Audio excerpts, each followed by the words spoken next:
C'est la fin de 1943, et une salle remplie des esprits militaires les plus brillants des forces alliées fixe une carte de la côte française comme si c'était une sentence de mort. Parce qu'honnêtement, c'est exactement ce à quoi cela ressemblait. Le mur de l'Atlantique. 3 années de construction allemande avaient transformé chaque plage de Calais à Cherbourg en un cauchemar absolu de bunkers en béton, de nids de mitrailleuses et suffisamment de barbelés pour encercler la terre 2 fois. Et les Alliés devaient trouver comment débarquer 156 000 hommes sur ces plages sans en perdre la moitié dans les 10 premières minutes. Avant de reprendre, dites-nous d'où vous nous regardez, et si cette histoire vous touche, assurez-vous d'être abonné, parce que demain, j'ai préparé quelque chose de vraiment spécial pour vous. Les mathématiques étaient brutales. Chaque simulation, chaque analyse tactique revenait avec la même réponse horrifiante. Vous ne pouvez pas prendre une plage fortifiée sans perte massive. Le problème n'était pas seulement les Allemands qui tiraient depuis des positions élevées, bien que cela soit déjà assez terrible. Le vrai tueur, c'était le temps. Du moment où la rampe d'une barge de débarquement s'abaissait jusqu'au moment où un soldat pouvait réellement atteindre un abri et riposter, on parlait de 30 à 45 secondes de vulnérabilité pure. Multipliez cela par des milliers d'hommes frappant la plage par vagues, et vous regardiez un massacre qui ferait ressembler la Somme à une escarmouche mineure. Les planificateurs savaient qu'ils avaient besoin de blindés sur ces plages immédiatement. Pas 10 minutes après la première vague, pas 5 minutes, immédiatement.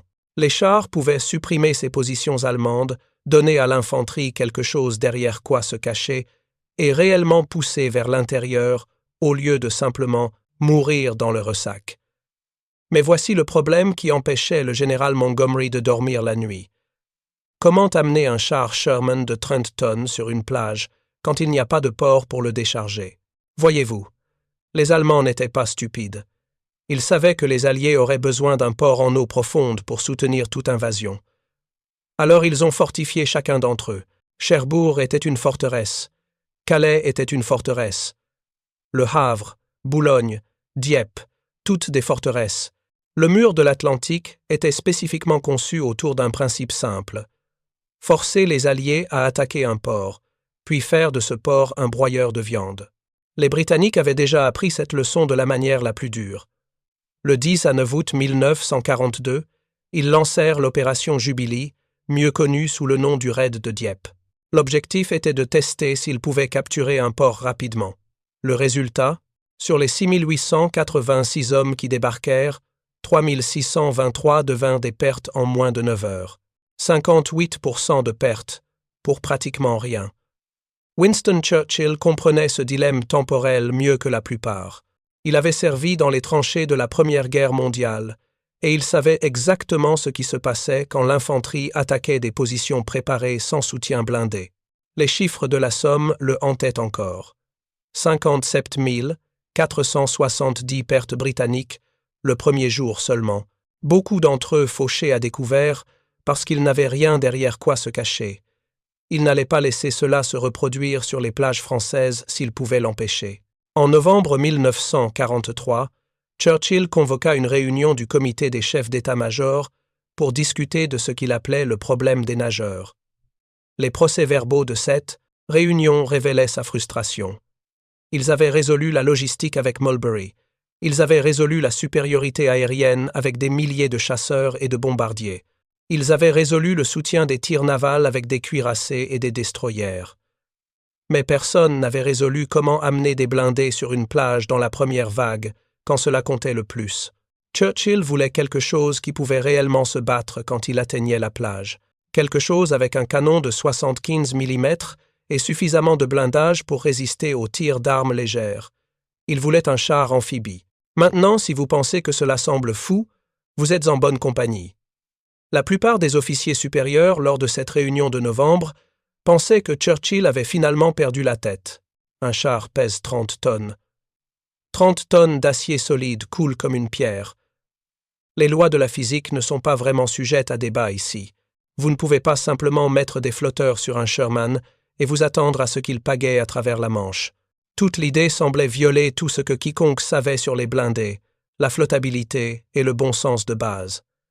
Mais Churchill avait un as dans sa manche, et son nom était le Major général Percy Hobart, Hobart avait 58 ans en 1943, et il était censé être à la retraite. L'armée britannique l'avait poussé dehors en 1940 parce qu'il était trop difficile, trop peu conventionnel, trop disposé à ignorer le manuel. Il avait passé la majeure partie de 1940 à servir comme caporal dans la garde territoriale, s'entraînant avec un fusil dans un petit village, pendant que des officiers plus jeunes qui avaient écouté leurs supérieurs commandaient des divisions. C'était l'un des gaspillages de talent les plus spectaculaires de l'histoire militaire britannique. Puis, la France tomba. Puis l'armée britannique se fit massacrer en Afrique du Nord. Soudain, tous ces officiers conventionnels qui avaient poussé Hobart dehors ne semblaient plus si intelligents.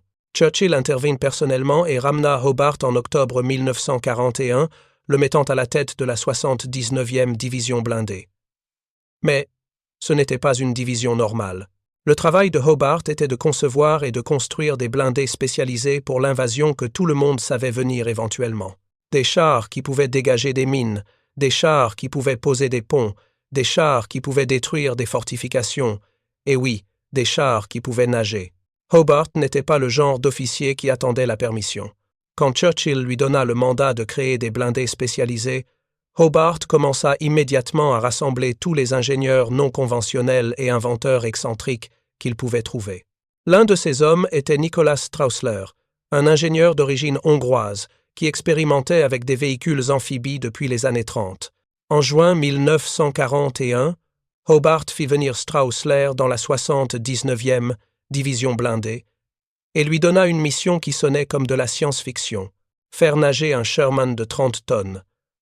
Le concept de base de Straussler était trompeusement simple. Vous ne pouviez pas rendre le char plus léger, donc vous deviez le faire déplacer plus d'eau.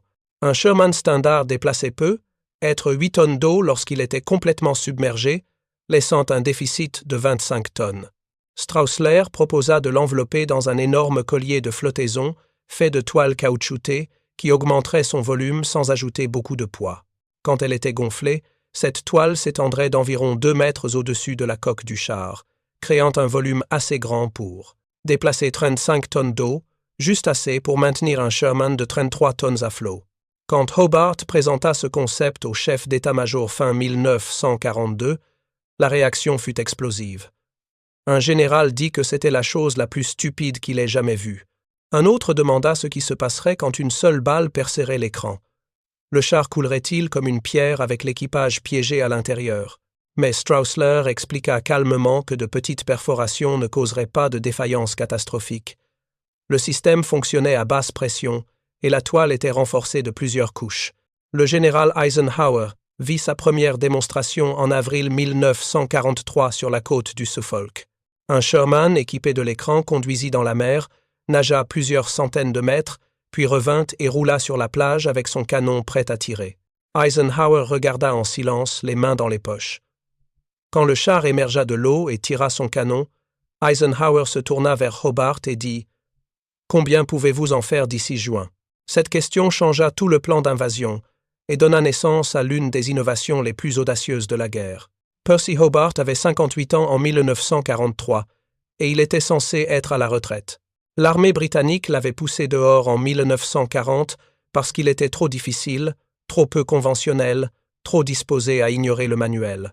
Il avait passé la majeure partie de 1940 à servir comme caporal dans la garde territoriale, s'entraînant avec un fusil dans un petit village, pendant que des officiers plus jeunes qui avaient écouté leurs supérieurs commandaient des divisions.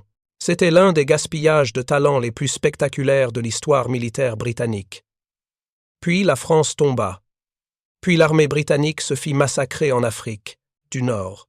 Soudain, tous ces officiers conventionnels qui avaient poussé Hobart dehors ne semblaient plus si intelligents. Churchill intervint personnellement et ramena Hobart en octobre 1941, le mettant à la tête de la 79e division blindée. Mais ce n'était pas une division normale. Le travail de Hobart était de concevoir et de construire des blindés spécialisés pour l'invasion que tout le monde savait venir éventuellement. Des chars qui pouvaient dégager des mines, des chars qui pouvaient poser des ponts, des chars qui pouvaient détruire des fortifications. Et oui, des chars qui pouvaient nager. Hobart n'était pas le genre d'officier qui attendait la permission. Quand Churchill lui donna le mandat de créer des blindés spécialisés, Hobart commença immédiatement à rassembler tous les ingénieurs non conventionnels et inventeurs excentriques qu'il pouvait trouver.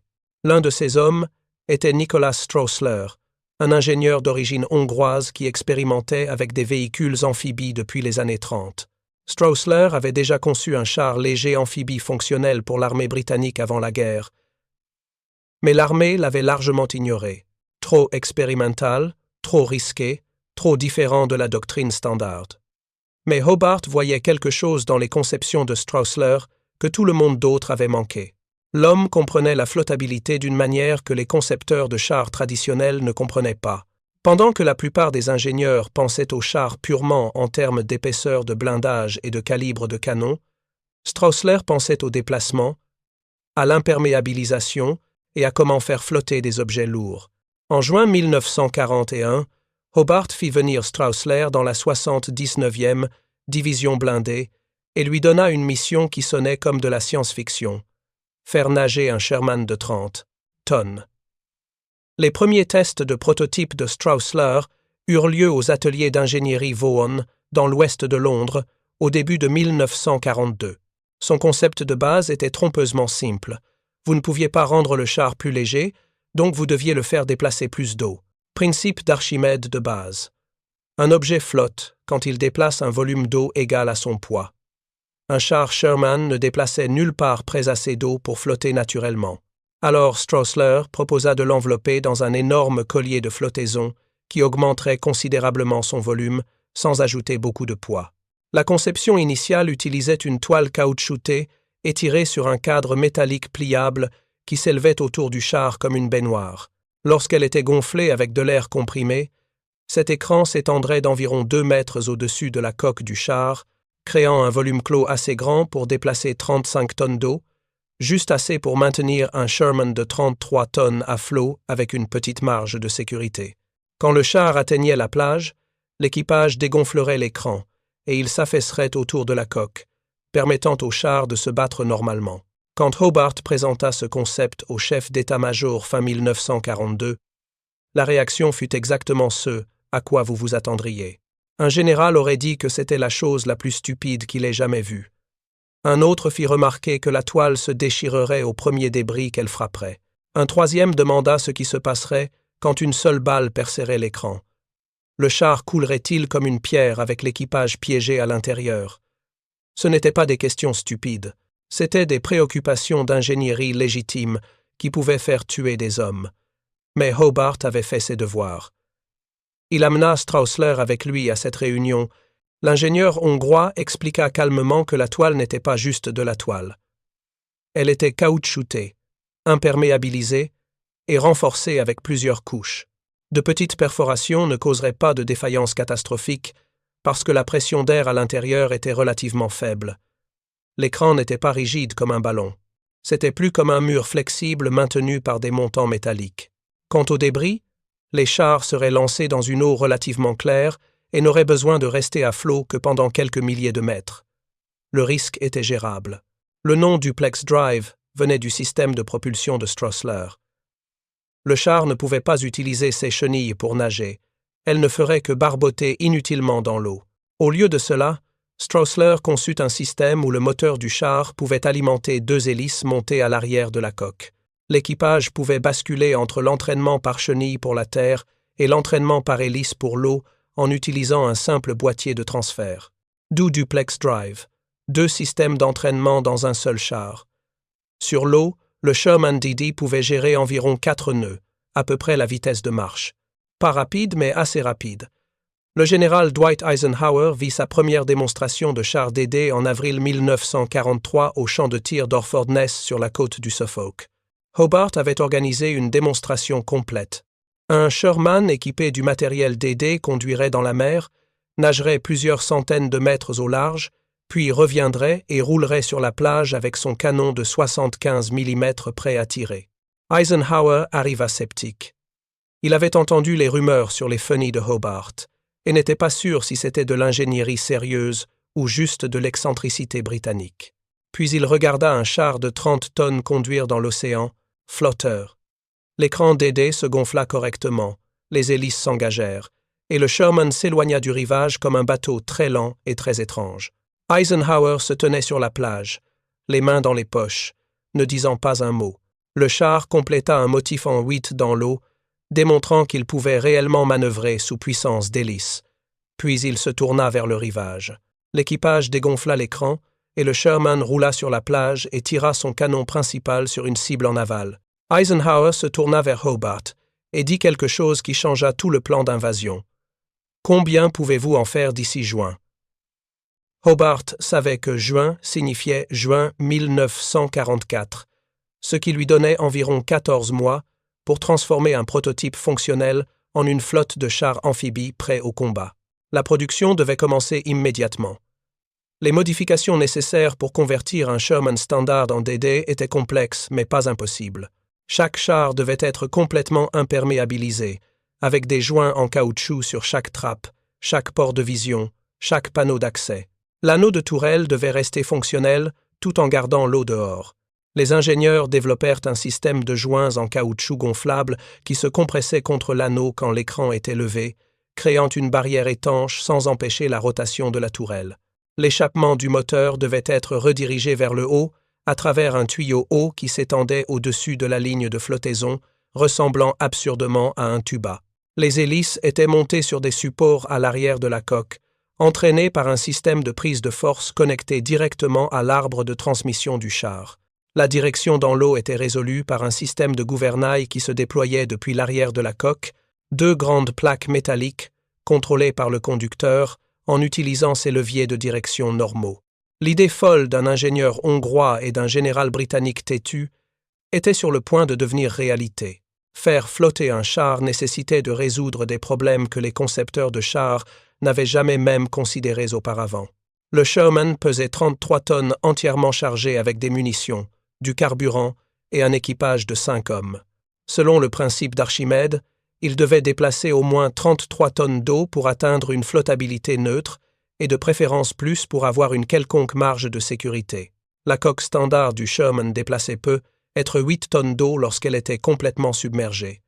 Cela laissait un déficit de 25 tonnes qui devait venir de quelque part. L'écran de flottaison de Stroessler créait ce déplacement en construisant essentiellement un bateau en tissu autour du char. L'assemblage de l'écran consistait en 36 panneaux de toile caoutchoutée étirés sur un cadre pliable de montant en acier tubulaire et de tubes en caoutchouc gonflable.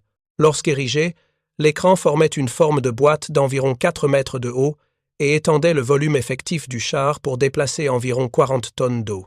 Cela donnait au Sherman DD une marge de flottabilité de 7 tonnes, pas généreuse, mais suffisante pour gérer un état de mer modéré et les variations de poids entre chars individuels. La toile elle-même était une merveille de l'ingénierie des matériaux des années 40. Chaque panneau était fait de plusieurs couches de toile de coton dock, le même tissu lourd utilisé pour les voiles de navire, imprégné de latex de caoutchouc naturel. Ce processus de caoutchoutage rendait le tissu imperméable tout en le gardant suffisamment flexible pour se replier autour du char lorsqu'il était dégonflé. L'assemblage complet de l'écran pesait seulement 360 kg, ce qui était critique parce que chaque livre de poids d'écran réduisait la marge de flottabilité. Les ingénieurs testèrent des dizaines de combinaisons de tissus avant de se fixer sur un laminé à 3 couches qui pouvait résister à l'exposition à l'eau salée, résister au déchirement sur le cadre métallique et rester flexible dans l'eau froide. Garder l'eau hors du char lui-même nécessitait des modifications d'étanchéité étendues. Chaque trappe, port de vision et panneau d'accès devait être scellé avec des joints en caoutchouc. L'anneau de tourelle, l'articulation rotative entre la coque et la tourelle, était particulièrement problématique car il devait rester fonctionnel tout en gardant l'eau dehors. Les ingénieurs développèrent un système complexe de joints en caoutchouc gonflable qui se compressaient contre l'anneau quand l'écran était levé, créant une barrière étanche sans empêcher la rotation de la tourelle. L'échappement du moteur était redirigé vers le haut, à travers un tuyau haut, qui s'étendait au-dessus de la ligne de flottaison, ressemblant absurdement à un tuba. La propulsion venait de 2 hélices à 3 pales montées sur des supports à l'arrière de la coque. Ces hélices étaient entraînées par un système de prise de force, connecté directement à l'arbre de transmission du char. Quand l'équipage engageait le duplex drive, un boîtier de transfert déconnectait la puissance des chenilles et la redirigea vers les hélices à travers une série de joints universels et de boîtes d'engrenages à angle droit. Le système était mécaniquement simple, mais nécessitait une ingénierie de précision. Si les arbres d'hélice n'étaient pas parfaitement alignés, ils se désintégreraient en vibrant en quelques minutes. Chaque hélice avait 53 cm de diamètre et tournait à environ 120 tours par minute, produisant suffisamment de poussée pour pousser la coque de 40 tonnes de déplacement à travers l'eau calme à 4 nœuds. La direction dans l'eau était la partie la plus délicate. Le char ne pouvait pas utiliser ses chenilles, alors Stroessler conçut un système de gouvernail qui se déployait depuis l'arrière de la coque. Le gouvernail consistait en 2 grandes plaques métalliques contrôlées par le conducteur en utilisant ses leviers de direction normaux. Tirez le levier gauche et le gouvernail gauche se déviait pour tourner le char à gauche. Cela fonctionnait sur le même principe qu'un gouvernail de bateau, mais le temps de réponse était lent à cause de la masse du char et de sa vitesse lente. Faire un virage à 90 degrés prenait environ 40 secondes et nécessitait une eau calme.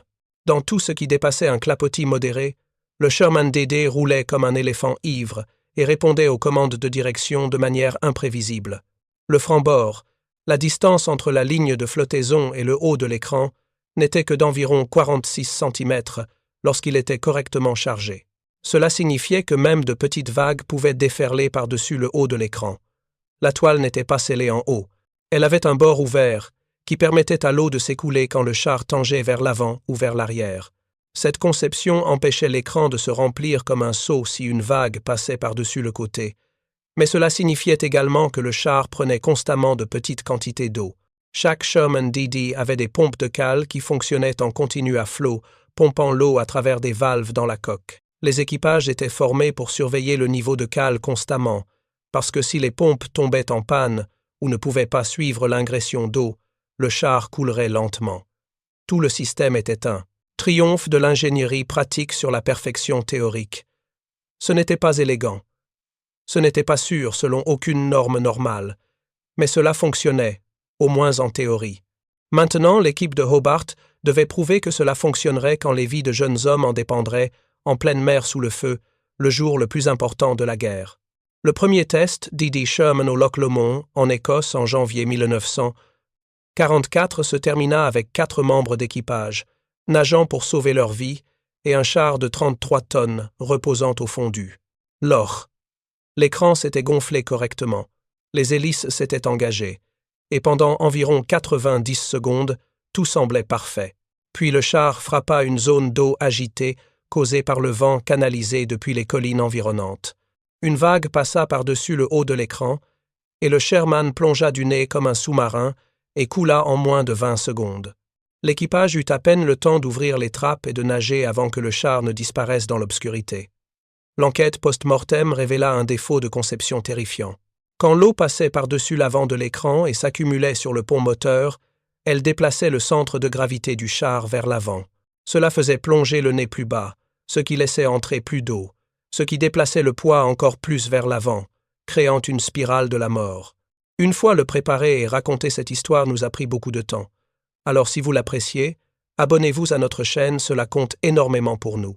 Maintenant, retournons à l'histoire. Processus commencé, les pompes de cale ne pouvaient pas suivre. Le char tanguerait vers l'avant à un angle croissant jusqu'à ce que l'eau se déverse par chaque ouverture et que toute la chose descende. Les équipages l'appelaient « piquer du nez ». Et cela se produisait assez rapidement pour, que vous ayez peu, être 10 secondes pour évacuer avant que le char soit complètement sous l'eau. Stroessler retourna immédiatement à sa planche à dessin. La solution fut une veine de trim, une grande structure en toile et contreplaquée qui s'étendait vers l'avant depuis l'avant de l'écran comme la proue d'un navire. Cette veine était inclinée pour dévier l'eau vers le haut et par-dessus l'écran, plutôt que de la laisser se déverser directement sur le pont moteur. Elle ajoutait de la complexité et du poids, mais les tests montrèrent qu'elle améliorait dramatiquement la stabilité du char dans les vagues. Les équipages de chars réguliers n'avaient aucune expérience avec des concepts nautiques comme le franc-bord, le déplacement ou l'état de mer. Le programme de formation eut un taux de perte de 12% pendant ces 2 premiers mois. En avril 1944, les procédures avaient été suffisamment affinées pour que les incidents tombent à presque zéro. Mais tout le monde comprenait que nager 6000 mètres à travers la Manche sous le feu serait différent. Le vrai test viendrait bientôt. Le 4 juin 1944, des milliers d'équipages de chars DD étaient assis dans leurs chars à bord de péniches de débarquement, se balançant dans des houles de plus en plus fortes au large de la côte anglaise, attendant une invasion qui n'allait pas avoir lieu. Le général Eisenhower venait de prendre la décision la plus difficile de sa vie, reporter le jour J de 24 heures, parce que les prévisions météorologiques montraient des conditions se détériorant dans la Manche. Les vitesses de vent atteignaient 25 nœuds avec des mers de 2 mètres, bien au-delà des limites opérationnelles sûres pour les chars DD. Lancer dans ces conditions aurait été un suicide de masse, noyant les équipages avant qu'ils n'atteignent jamais la France. Le report créa un chaos absolu pour les unités de chars DD. Ces équipages avaient déjà été scellés dans leur zone d'assemblage pendant des jours, isolés du monde extérieur pour maintenir la sécurité opérationnelle. Ils avaient été briefés sur leur mission. On leur avait montré des cartes et des photographies de leur secteur de plage spécifique.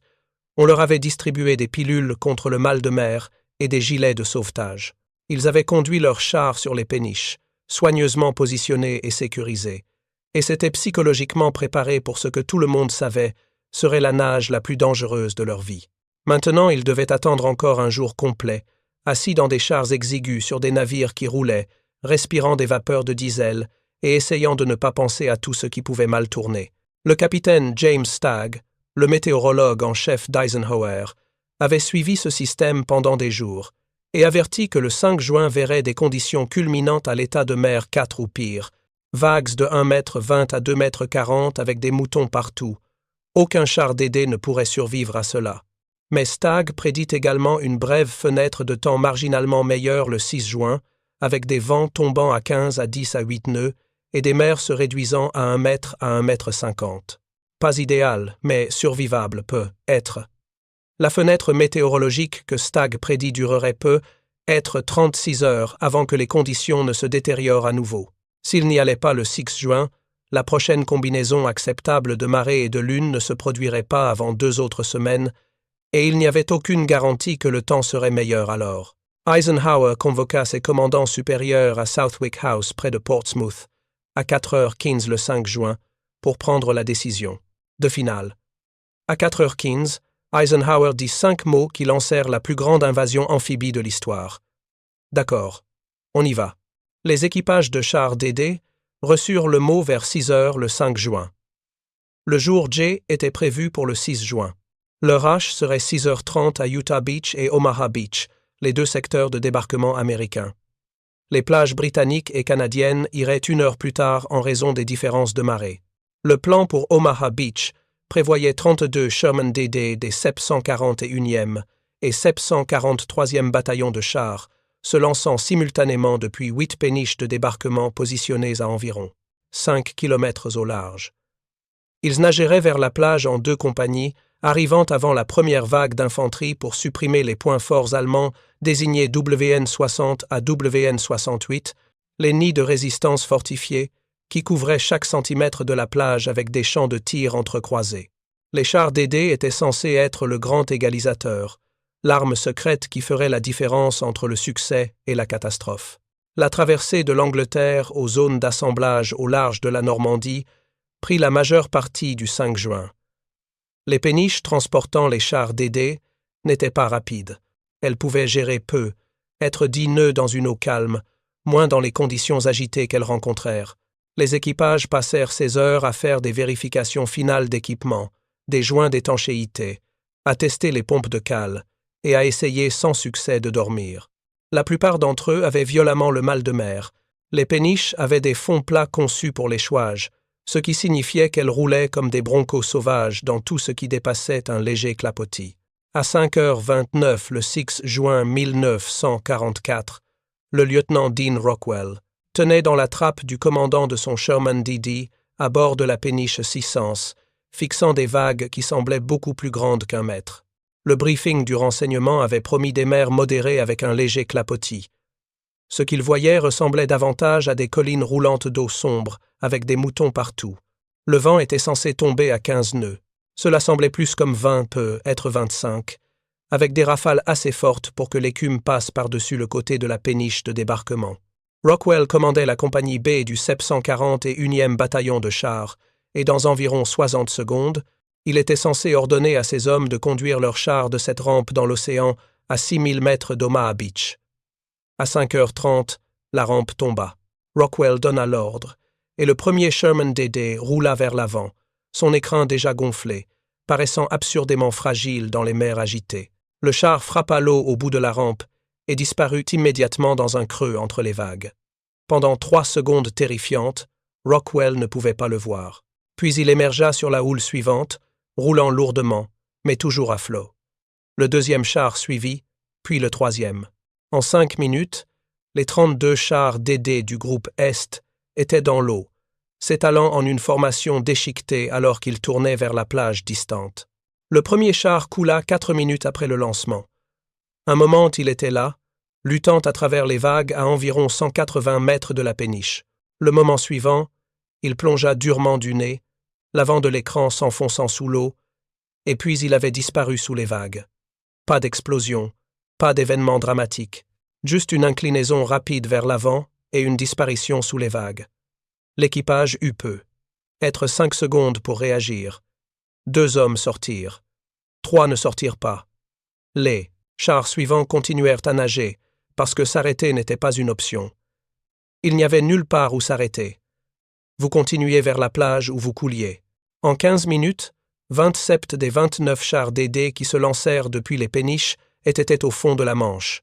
L'état de mer était simplement au-delà de tout ce que les chars pouvaient gérer. Les vagues frappaient 1,50 m à 1,80 m. Exactement les conditions que les ingénieurs avaient averties submergeraient les écrans de flottaison. Chaque vague qui passait par-dessus ajoutait des centaines de kilogrammes d'eau au poids du char. Les pompes de cale fonctionnaient à capacité maximale, mais ne pouvaient pas suivre. Les chars s'installaient de plus en plus bas dans l'eau, alors que leur flottabilité effective diminuait, jusqu'à ce qu'une dernière vague les pousse au-delà du point de non-retour, et ils piqueraient du nez et couleraient. Seulement 2 chars DD de la vague atteignirent Omaha Beach sous leur propre puissance. 2 chars sur 29. Le lieutenant-colonel John Upham commandait le 743e bataillon de chars et regarda les chars DD du groupe Est disparaître dans les vagues. À 5h40, il prit une décision qui sauva probablement 50 vies. Il ordonna à ses péniches de courir jusqu'à la plage plutôt que de lancer les chars DD au large. Les 16 chars d'Upham ne nagèrent jamais 1 mètre. Ils roulèrent sur leurs péniches jusqu'à quelques centaines de mètres de la plage, puis conduisirent dans l'eau peu profonde. Les chars d'Upham atteignirent Omaha Beach à 6h30, pile à l'heure, et firent immédiatement la différence. Utah Beach raconta une histoire complètement différente. Le 70e bataillon de chars mit 28 Sherman DD dans l'eau à 5h45 et 27 d'entre eux atteignirent la plage. La différence. La distance. Seulement 3000 mètres au lieu de 6000. Le modèle était clair. L'idée folle avait fonctionné, mais seulement quand les conditions le permettaient. Après le jour J, le Sherman DD continua à prouver sa valeur de manières inattendues. Pendant les traversées du Rhin en mars 1945, les chars DD de la 79e, division blindée britannique, traversèrent avec succès la rivière près de Wesel, fournissant le premier soutien blindé sur la rive orientale, avant que les ingénieurs ne puissent compléter les ponts. Le Rhin est une rivière à courant rapide avec des courants forts, mais c'est aussi plus étroit et plus calme que la Manche. Les chars DD traversèrent à plusieurs endroits, ne souffrant que d'une poignée de défaillances mécaniques et aucun naufrage. Les équipages qui s'étaient entraînés au Loch Lomond et avaient survécu au jour J étaient maintenant des vétérans qui comprenaient leurs véhicules intimement et savaient exactement comment les manipuler dans des conditions d'eau difficiles. Le concept DD influença considérablement la conception des véhicules amphibies d'après-guerre. L'Union soviétique développa le PT-76, un char léger amphibie dans les années 50, incorporant des leçons apprises de la documentation de chars DD capturés. Les États-Unis créèrent le M550 et un Sheridan, qui utilisait un système d'écran de flottaison remarquablement similaire à la conception originale de Straussler. Les véhicules d'assaut amphibies modernes utilisent encore les principes fondamentaux que l'idée stupide de Hobart a pionniers. Maximiser le déplacement, minimiser le poids et acceptez que vous construisez un véhicule compromis qui est médiocre à nager et médiocre à combattre, mais peut faire les deux quand cela compte. La performance de combat des chars d'D le jour J fut exactement ce que Hobart avait prédit. Une fois qu'ils atteignirent la plage et laissèrent tomber leurs écrans. Ils étaient juste des M4 Sherman Standard avec des canons de 75 mm fonctionnels et un blindage adéquat. Ils engagèrent des bunkers, détruisirent des obstacles et fournirent une couverture mobile pour l'infanterie. Certains équipages rapportèrent que les défenseurs allemands semblaient véritablement choqués de voir des chars émerger de l'eau. La Wehrmacht avait planifié pour se défendre contre des chars débarquant depuis des péniches, mais les chars nageurs les prirent complètement au dépourvu. Plusieurs prisonniers allemands, interrogés le 7 juin, mentionnèrent spécifiquement l'impact psychologique de regarder des panzers se matérialiser hors du ressac. Percy Hobart ne reçut jamais la reconnaissance publique qu'il méritait. Il resta une personnalité difficile et irritable qui se heurtait aux supérieurs et ignorait les règlements chaque fois qu'ils le dérangeaient. Il prit sa retraite en 1946 et mourut en 1957, largement oublié, sauf par les hommes dont les vies ses innovations avaient sauvé. Mais les vétérans de la 79e division blindée ne l'oublièrent jamais. Ils s'appelaient eux-mêmes les Funny de Hobart avec fierté, parce que ces chars d'apparence drôle avec des fléaux et des ponts et des écrans nageurs avaient fonctionné. Ils avaient maintenu l'infanterie en vie. Ils avaient transformé des assauts impossibles en opérations survivables. L'histoire du Sherman DD est finalement une histoire sur l'acceptation du risque pour sauver des vies. Oui, 25 chars coulèrent à Omaha Beach et environ 40 hommes moururent. C'est une tragédie, et ces pertes hantèrent les survivants pendant des décennies. Mais considérez l'alternative. Sans aucun char dans la première vague, Omaha Beach aurait été encore plus catastrophique. L'infanterie n'aurait eu rien. Derrière quoi se cacher? Aucun moyen de supprimer les bunkers allemands, aucune puissance de feu mobile pour briser la ligne défensive. Les pertes auraient facilement pu être triples ou quadruples de ce qu'elles furent. Parfois, l'idée folle, l'idée stupide que personne ne croit fonctionnera, est toujours meilleure que de n'avoir aucune idée du tout. L'insistance obstinée d'un ingénieur que les chars pouvaient nager changea le cours de l'histoire, pas de manière dramatique, pas de manière décisive, mais elle changea les chances pour des milliers de jeunes hommes frappant ces plages. Elle leur donna une chance de se battre au lieu d'aucune chance. En 1965, le lieutenant Dean Rockwell, maintenant un homme de 41 ans avec des cheveux gris et un regard distant, retourna à Omaha Beach pour la première fois depuis 1944. Il se tenait sur le sable où son Sherman DD avait émergé de l'eau ce matin-là, l'un de seulement 2 qui avaient réussi. Le vent soufflait depuis la Manche, portant le goût du sel et des souvenirs. 21 ans s'étaient écoulés, mais pour Rockwell, cela aurait pu être hier. Chaque vague qui se brisait sur le rivage résonnait comme le bruit des moteurs diesel, le cri des hommes, le silence terrible quand un char disparaissait sous l'eau. La plage était paisible maintenant. Des familles françaises se promenaient le long du bord de l'eau, des enfants construisaient des châteaux de sable, des couples âgés marchaient main dans la main. Personne ne pouvait voir ce que Rockwell voyait. Personne ne pouvait entendre les fantômes qui lui parlaient encore. Un jeune garçon français, être 10 ans, s'approcha de lui avec curiosité. L'enfant avait remarqué le vieil homme américain qui fixait l'océan avec une intensité qui semblait déplacée en cette belle journée d'été. « Monsieur, vous étiez ici ?» demanda le garçon en anglais hésitant, probablement appris. « À l'école. » Rockwell hocha la tête lentement, incapable de détacher ses yeux de l'horizon. « J'étais dans un char qui nageait. » Le garçon fronça les sourcils, confus. « Les chars ne nagent pas, monsieur. » C'était une observation logique, innocente, le genre de choses qu'un enfant qui n'avait jamais connu la guerre dirait naturellement. Rockwell sourit, un sourire triste qui portait le poids de 27 chars au fond de la mer et 40 hommes qui n'avaient jamais vu le rivage. « Non, dit-il doucement. Les chars ne nagent pas. Mais ce jour-là, quelques-uns l'ont fait. Juste assez. » Il regarda l'horizon, où les vagues roulaient comme elles l'avaient fait ce matin-là du 6 juin. Quelque part là-bas, à 5 kilomètres, 27 Sherman reposaient dans la boue et l'obscurité. Leurs écrans déchirés flottaient peu, être encore autour d'eux comme des linceuls en toile. Leurs équipages aussi, des garçons de 10 à 9, 20, 22 ans, qui avait cru en une idée folle assez longtemps pour monter dans un char de 30 tonnes et le conduire dans l'océan.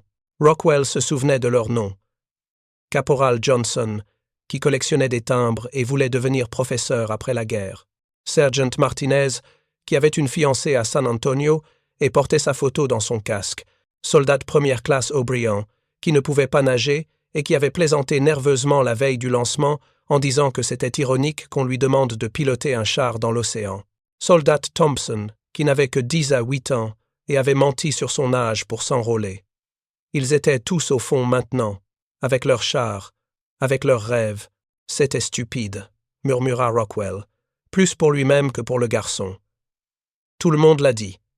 Une idée stupide d'un ingénieur fou et d'un général que personne n'écoutait. Il pensait à Percy Hobart, mort 8 ans plus tôt en 1957, ayant passé ses dernières années dans l'obscurité relative, largement oublié par l'établissement militaire qu'il avait rejeté 2 fois.